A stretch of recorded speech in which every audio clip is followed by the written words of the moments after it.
يسر ولا تعسر ربي تمن جبال علماء الأجلة Alhamdulillah, Alhamdulillah, Alhamdulillah. Pada kesempatan malam hari yang berbahagia ini kita dikumpulkan di majlis majelis dzikir di Rawdatin min Riyadhil Jinan.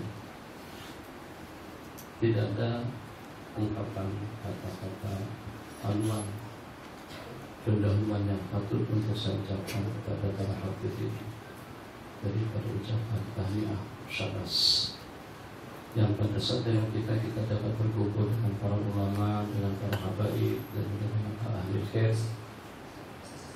Mungkin ini mengingatkan kembali kepada kita tentang kumpulan yang dihimpunkan Allah ala manabir min nur. Jadi nanti kita bersabda ada suatu kumpulan daripada kaum yang Allah posisikan, yang Allah tempatkan mereka di atas mimbar-mimbar cahaya. Seketika nanti kita berkata seperti itu. Unas ala manabir min nur. Datang seorang Arabi mempertanyakan dengan cara melutut. Yaqbituhumul awwaluna wal akhirun. Tempat mereka tadi itu memang mencumburukan orang-orang yang awal dan akhir, menjadi kebanggaan. Jadi nanti kita katakan menjawab pertanyaan daripada Arabi tadi itu, siapakah gerangan mereka ya Rasulullah? Nanti kita bersabda, udah semingkamba ila syatta, kumpulan manusia daripada berbagai daerah.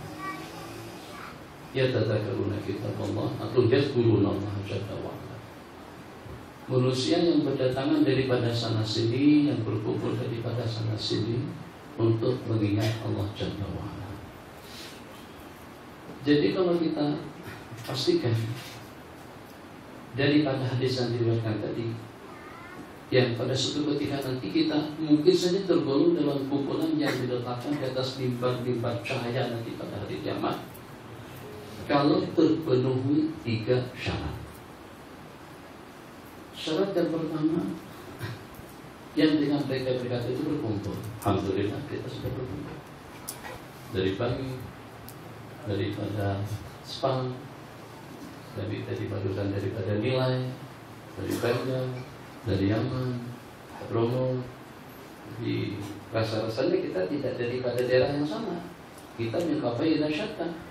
Kalau sama-sama dibagi pun tetap saja dengan tempat kediamannya tidak sama. Syarat yang pertama sudah terpenuhi.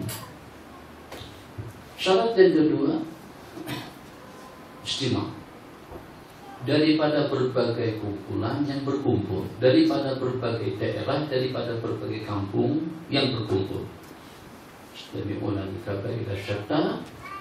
Syarat yang ketiga, yazkurun. Jadi daripada bahasa hadis tadi itu, lantunan zikir yang kita lantunkan bersama itu diantara daripada 3 syarat yang melayakkan kita untuk mendapatkan kemuliaan dan kehormatan nanti pada hari kiamat. Jadi kalau hanya itu saja oleh-oleh atau juga dengan anugerah yang akan kita dapatkan nanti pada hari kiamat, itu lebih daripada beruntung. Contohnya kepada antum yang hadir pada malam hari ini. Tadi panjang lebar daripada hadis kita membahas dan juga membicarakan tentang fadailah ilmu, keutamaan kita menuntut ilmu.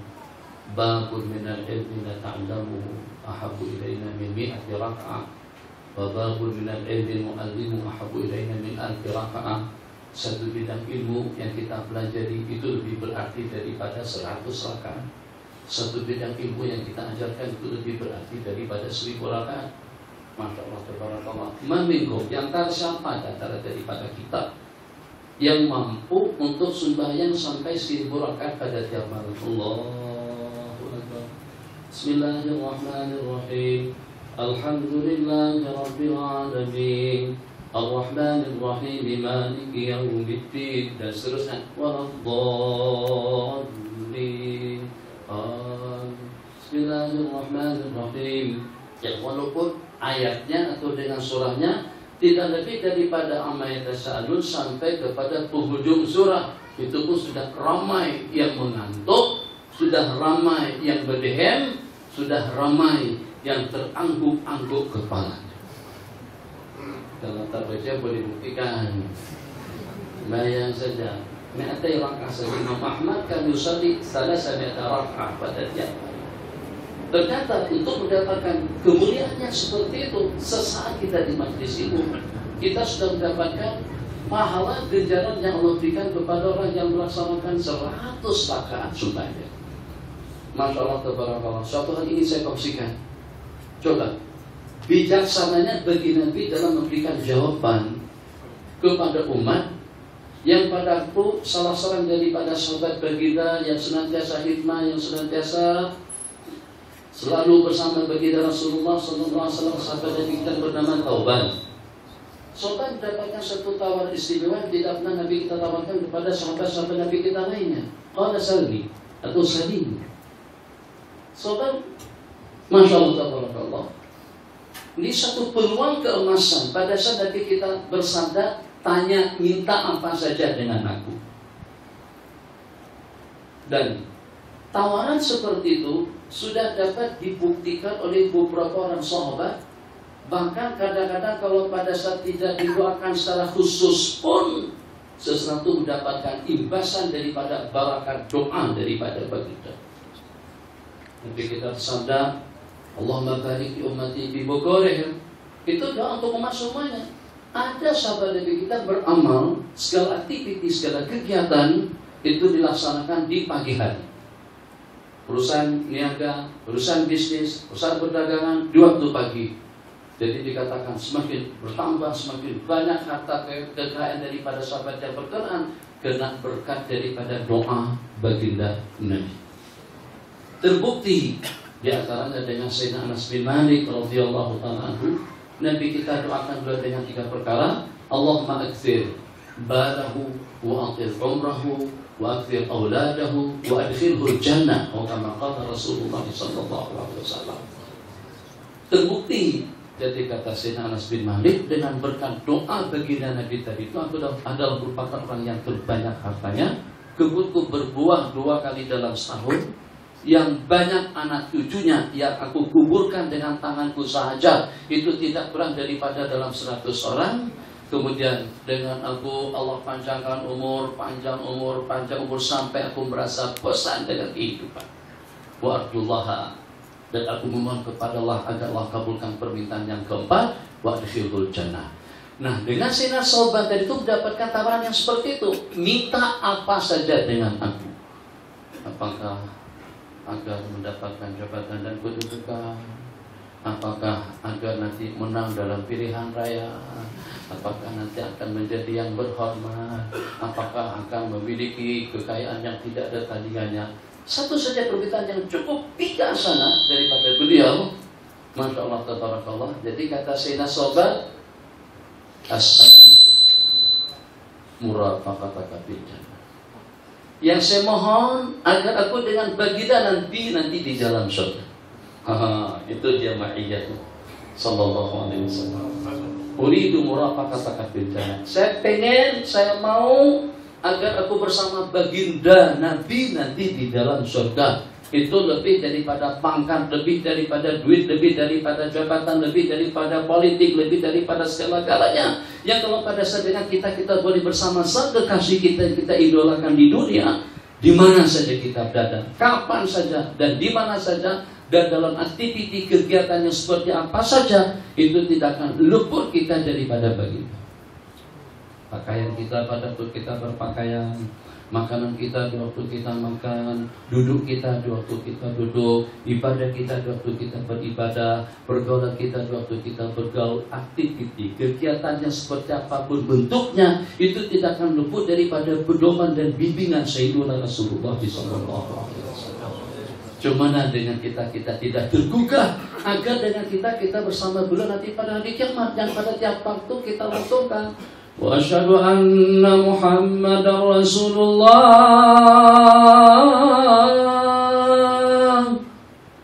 Katanya sebentar lagi nanti dengan Habib Syekh datang lagi ke GL. Di mana? Di stadium melewati, bukan? Melawati. Melawati. Ya Hanana, ya Hanana, ya Hanana, ya Hanana, Allahul mu'ayyad bituhur Nabi Ahmad, Allahul mu'ayyad bituhur Nabi Ahmad, ya Hanana Nabi Muhammad, dalikal fadl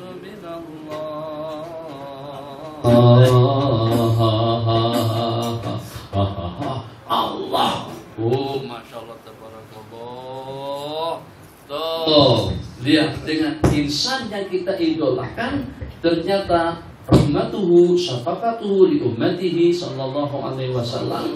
Ternyata dengan Nabi kita, dengan jawabannya pada saat itu, pada saat dengan Sayyidina Sauban meminta uridu murafaqataka fil jannah, Nabi kita bersabda, qala a'inna ala nafsika bi kasratis sujud. Hendaklah dengan kamu banyak-banyak sujud, banyak-banyak sembahyang. Masya Allah, tabarakallah. Pernah kita bahas bersama dalam satu majelis ilmu, seandainya Nabi kita kata banyak-banyak melaksanakan ibadah haji, siapa yang mampu? Yang mampu pun belum tentu boleh berangkat pada tahun pertama atau pada tahun dia mampu. Duitnya ada, badannya sehat, suasananya aman, kemampuan pun juga cukup menunjang. Ternyata setelah kita mendaftar dengan tabung haji, kita akan diberangkatkan pada tahun 2030. Berarti kalau misalnya jawaban daripada baginda, a'inna ala nafsika bi kasratil haji wal i'timar, maknanya dalam berapa ramai yang tidak berpeluang untuk bersama baginda nanti pada hari kiamat. Kalau dengan puasa, ya Allah ya Arhamar Rahimin, orang yang udzur tidak wajib puasa, puasa boleh diganti dengan fidyah. Kalau seandainya dengan zakat, siapa yang punya duit, jangankan untuk kita mengeluarkan zakat, justru kita termasuk daripada asbab yang 8 yang boleh menerima zakat. Nabi kita tidak berikan jawaban yang membebankan dan juga yang menyusahkan. Jawaban yang dengan kita boleh melaksanakannya, dalam tastati' qa'iman, duduk. Tidak boleh duduk baring, tidak boleh baring telantang, tidak boleh telantang dengan mata, tidak boleh dengan mata isyarat, tidak boleh isyarat dengan hati, tidak boleh dengan hati baru mati. Masya Allah, tabarak. Begini. Allahu Akbar. Masya ajarkan kita salat di waktu musafir. Di antara daripada sembahyang yang boleh kita laksanakan, Nabi kita sembahyang sudah haitsuma tawajjah bi rahilatu. Allahu Akbar isyarat, Allahu Akbar rukuk, sami Allahu liman hamidah i'tidal, sujud akhfada minar rukuk. Allahu Akbar.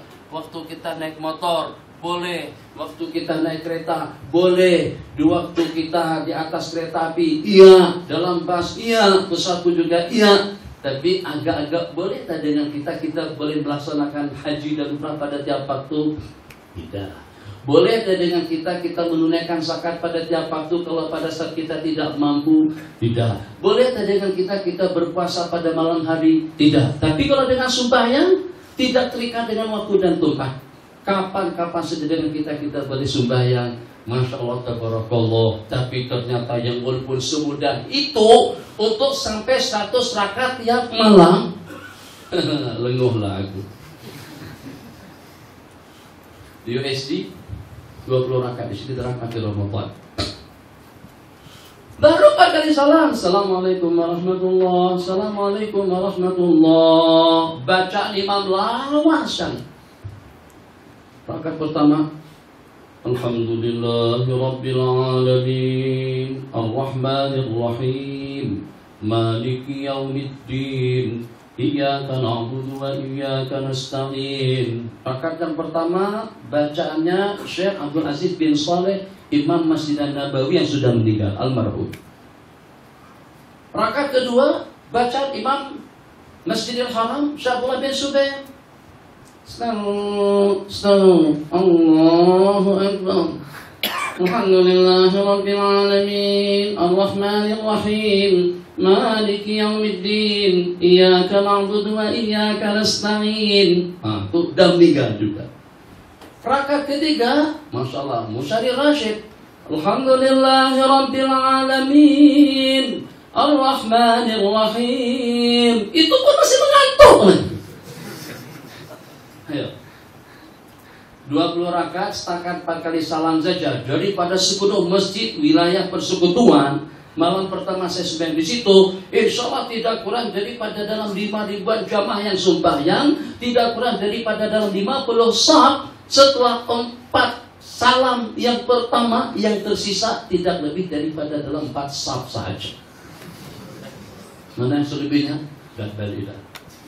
Nah, itu kemampuan kita dalam sembahyang. Alhamdulillah dengan para habaib, alhamdulillah dengan para ulama. Jadi tadi disentuh-sentuh tentang anjing ahlil kahfi itu dengan sohbah, dengan murafaqahnya bersama ahlil kahf. Ternyata dengan anjing yang najasanya mughallabah, ternyata pun juga ikut mereka masuk surga. Jadi saya ingin menambahkan cerita yang saya ceritakan dahulu. Tak tidak lebih daripada mengulang-ulang wadzakir fa inna dzikra tanfa'ul mu'minin. Kesan positif sohbah dengan orang-orang baik, sohbah dengan para shalihin. Diceritakan di sebuah daerah di India, ceritanya ada di sana terdapat seekor anjing. Anjing tadi itu nakal betul, lasak sekali. Ya Allah ya Arhamar Rahimin, dengan tidak membeda-bedakan antara satu dengan yang lain. Sesiapa saja yang lewat, sesiapa saja yang pergi, sesiapa saja yang ada di hadapannya, dia akan berkumpul. Kiai, Habib, Maulana, pencuri, nakal betul anjing ini, tak dapat membeda-bedakan. Sepatutnya toleransi lah, tengok dulu lah.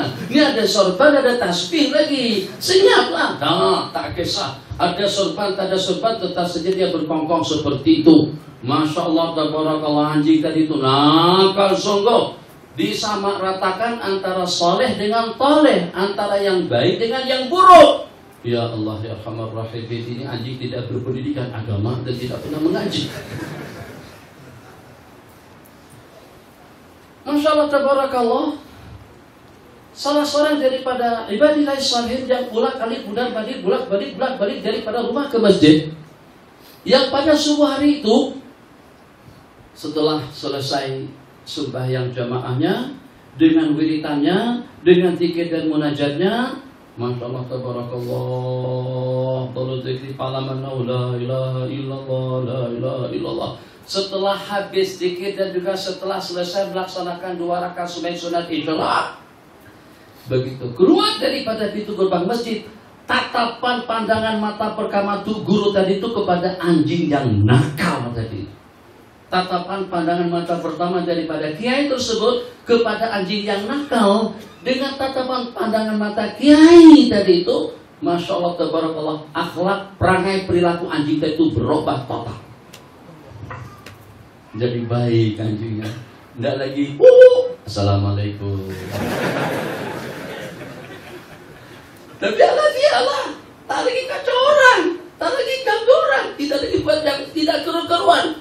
Itu nazarah orang soleh kepada seekor anjing yang mampu untuk berubah tabiat anjing daripada kebiasaan tadi itu kepada sifat yang bagus dan mulia. Bagaimana kalau dengan nazratus salihina ilaikum?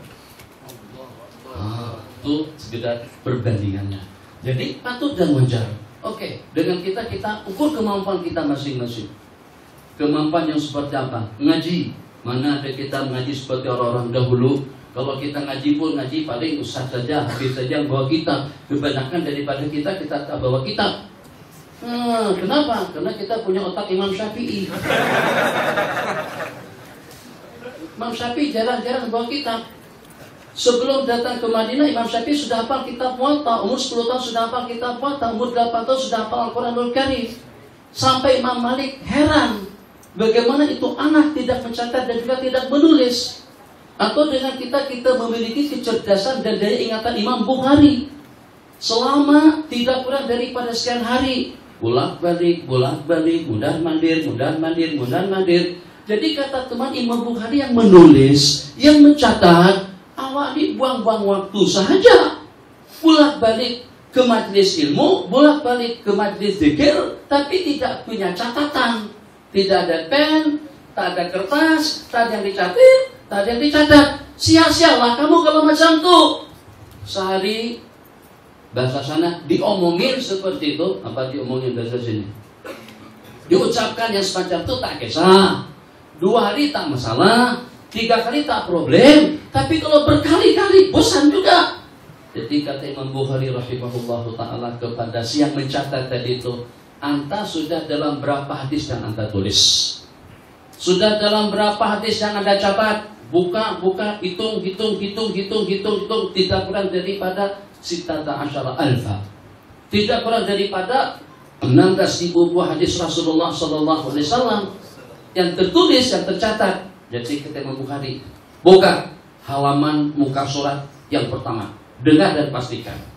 Qala haddatsana fulanun, qala haddatsana fulanun, qala haddatsana fulanun an Rasulillah sallallahu alaihi wasallam. Hadis yang pertama, hadis yang kedua, hadis yang ketiga. Itu dalam majlis tersebut beliau bacakan tidak kurang daripada dalam 16.000 buah hadis, yang sehingga yang mencatat dan yang menulis tadi itu merasa tidak yakin dengan catatannya, merasa tidak pasti dengan tulisannya, melainkan setelah mentasih dan membetulkan tulisannya tadi itu dengan ingatan Imam Bukhari. Alhamdulillah di Malaysia dan di Indonesia ramai angkat Imam Al-Bukhari, la kitab wala qalam, hanya dengan daya ingatan kita semata-mata. Itu yang membanggakan majlis ilmu kita sekarang ini. Jadi buat kita kan ada buat kita. Karena bawa kita karena dicatat, jangan bawa Facebook, jangan dengan handset, nanti handset yang masuk surga. Nanti handset yang alim. Ulama kita dulu tidak ada netbook, tidak ada Facebook, tidak ada handset, yang sehingga ilmu pengetahuan mereka terekam dalam ingatan. Jadi dikatakan dalam satu ungkapan kata-kata, ilam takun hafizan wa'iyan tajam'uka lil kutubi la yanfa'u.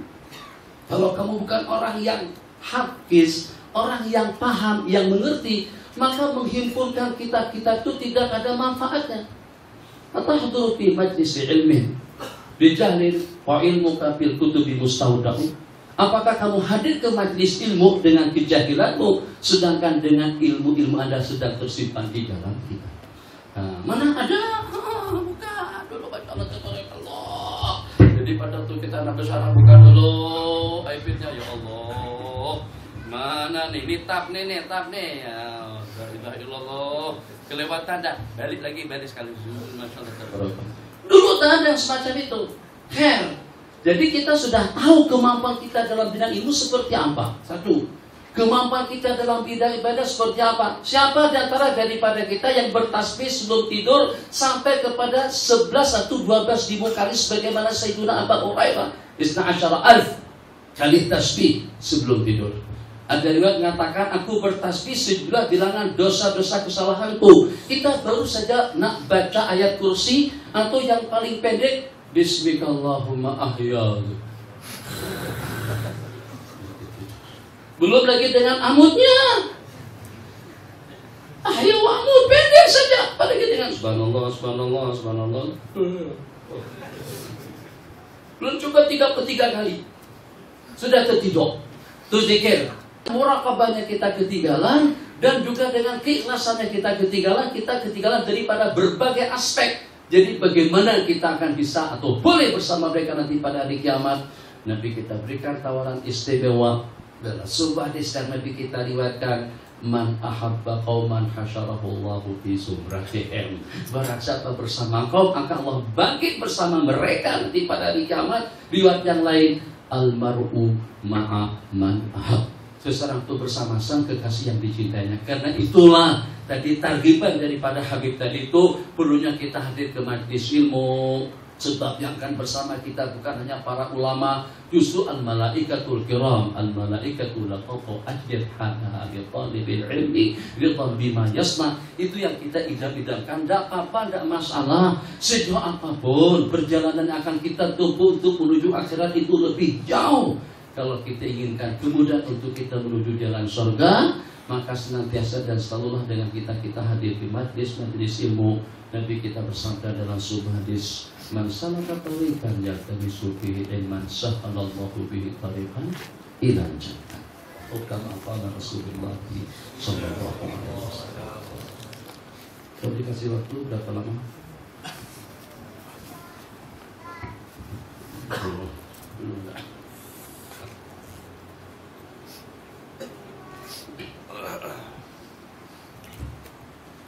Ilmu adalah segala-galanya. Fa'lam annahu la ilaha illallah. Iqra bismi rabbikal ladzi khalaq.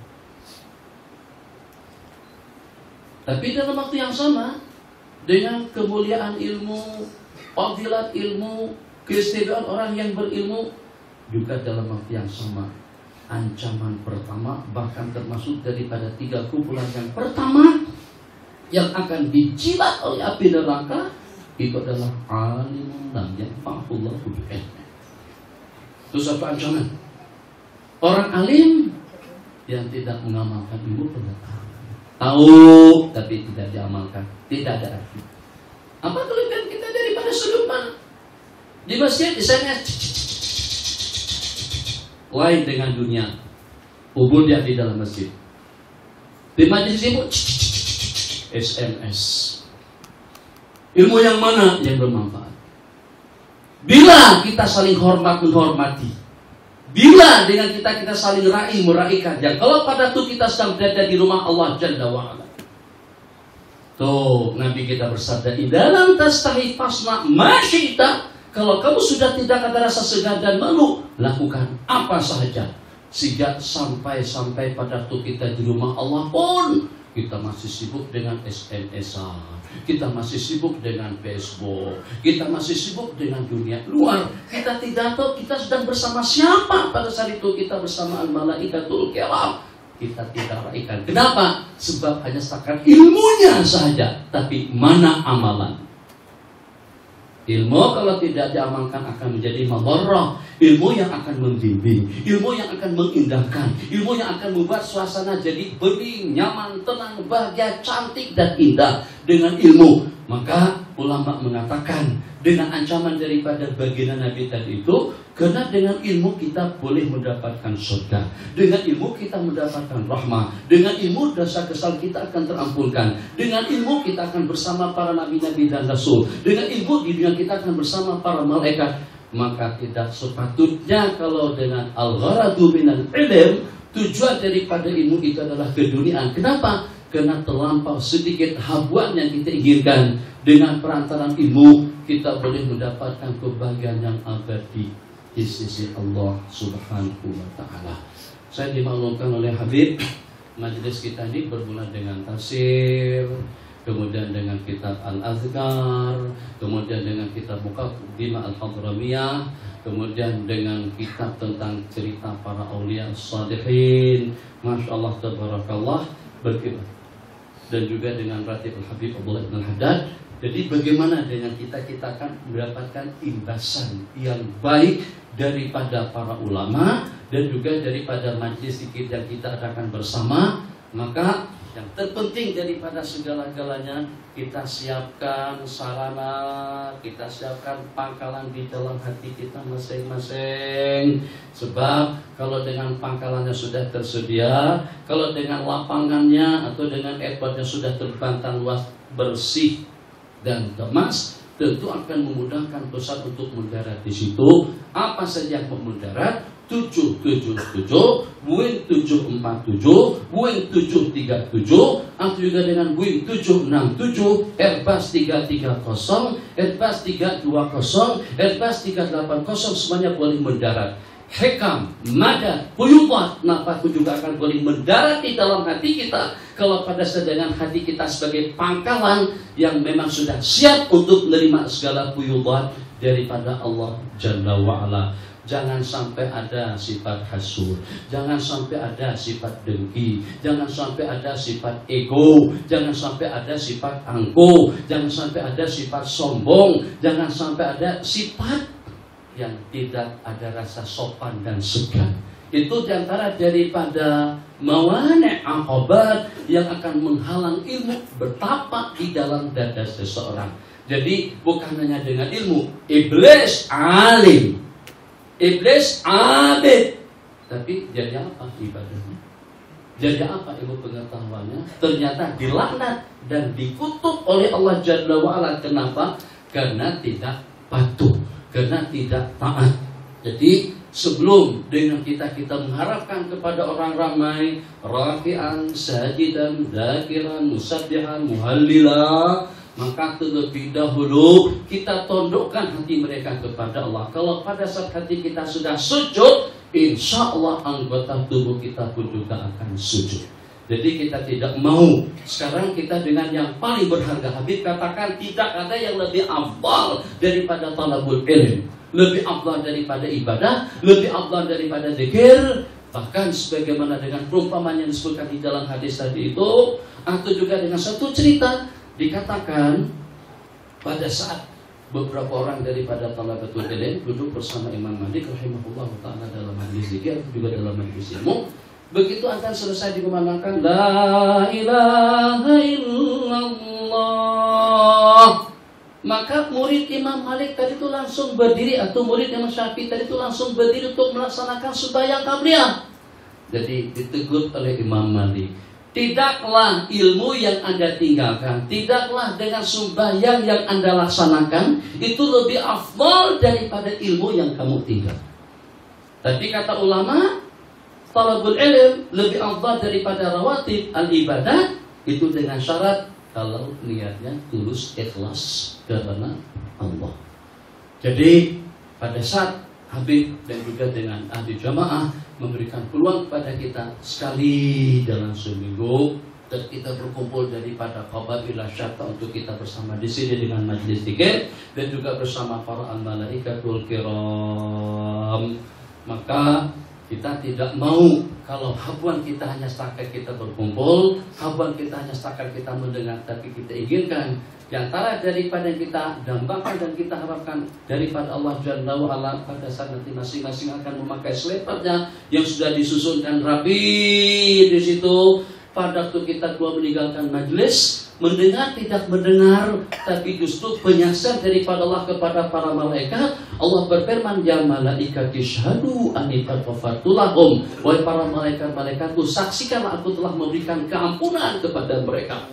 Rupa-rupanya malaikat itu ada juga yang jenis pembangkang. Qala ahadul malaikatil kiram, qala inna fihim abdan khatta. Ada di kalangan mereka tuh yang datang cuma hanya untuk SMS-an saja. Tadi malaikat itu memperhatikan betul. Ada yang datang tuh cuma hanya setakat nak jamuannya saja. Untuk menjadi laki, bukan menjadi lelen. Ada yang komplain, yang itu datang karena setakat nak berjumpa dengan salah-salah habaib kita. Jadi Allah berfirman, hum qaumun la yastabihim jalisuhum. Itu ada satu kumpulan kaum yang tidak ada seorang pun yang akan celaka saat ketika dengan kita menyertai mereka. Yang mengantuk dapat rahmah maghfirah, yang hadir terus ikhlas pun juga mendapatkan ampunan yang sama, yang SMS-an pun juga mendapatkan ampunan yang sama. Yang walaupun kita tidak terlalu menyarankan, sebab itu membuat suasana jadi janggal dan juga tidak nyaman.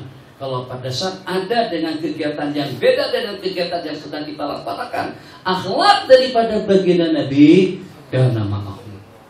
Bagaimana para sahabat? Begitu dengan Sayyidina Rasulullah sallallahu alaihi wasallam, idzakarul akhirata dzakara ma'hum, wa idzakarud dunya juga dzakara ma'hum. Idza dhahiku tabassama, apabila mereka ketawa, Nabi kita senyum. Apabila mereka cerita tentang masa-masa silam mereka, Nabi kita berikan tumpuan dan perhatian, sehingga dengan para sahabat dapat mengidolakan baginda Nabi sebagai insan yang teristimewa.